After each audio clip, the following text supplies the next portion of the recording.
இந்த ஜிஎஸ்டி வரி வந்த உடனே தமிழ்நாடு பூரா, இந்தியா பூரா, வேறு எந்த மாநிலத்திலும் 8% டேக்ஸ் கேளிக்கை வரின்னு தமிழ்நாட்டில் மட்டும்தான் போட்டாங்க. மீதி இந்தியாவில் எந்த மாநிலத்திலும் இல்லை. அதை நம்ம முன்னால் இருந்த ஆட்சியில் நம்ம ப்ரொடியூசர் கவுன்சில், சினிமா உலக சார்ந்த சங்கங்கள் எல்லாம் வேண்டுகோளை வச்சோம். சினிமா டிக்கெட் விலை ஏறி போச்சு, சினிமா சரியா இல்லை, இந்த 8% தனியாக வேறு வாங்குறீங்க, அதனால் அதை விட்டால் சினிமா நல்லா இருக்கும், அதனால் அந்த 8% கேளிக்கை வரி எடுக்கணும் அப்படின்னு நீண்ட நாள் கோரிக்கை. அந்த ஆட்சியில் ஒன்றுமே பண்ணலை. ஆனால் நம்முடைய தமிழக முதல்வர் மு.க. ஸ்டாலின் அவர்கள் இப்போ போன வாரத்தில் 4% வரியை குறைச்சிருக்காரு.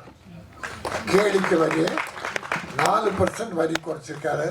இன்னும் இருக்கிறது போக போக அந்த பர்சன்ட் கூட குறைக்க வேண்டும் என்ற வேண்டுகோளை வச்சு அவர் எல்லாரும் ஒரு கிளாப் பண்ணி தமிழக முதல்வருக்கு நன்றி தெரிவிக்கணும். ஏன்னா என் தம்பியுடைய படம், அந்த படத்துக்கு அவருக்கு நிறைய உரிமை இருக்குது.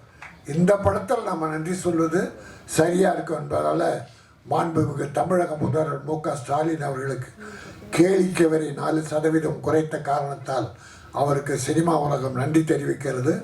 பூந்தமல்லியில் ஏறக்குறைய ஒரு 250 கோடியில் ஒரு சினிமா சிட்டி கட்டிக்கிட்டு இருக்கார், ஆரம்பிக்கிறார். அதுக்கு நம்ம நன்றி தெரிவிக்கிறோம். நன்றி வணக்கம்.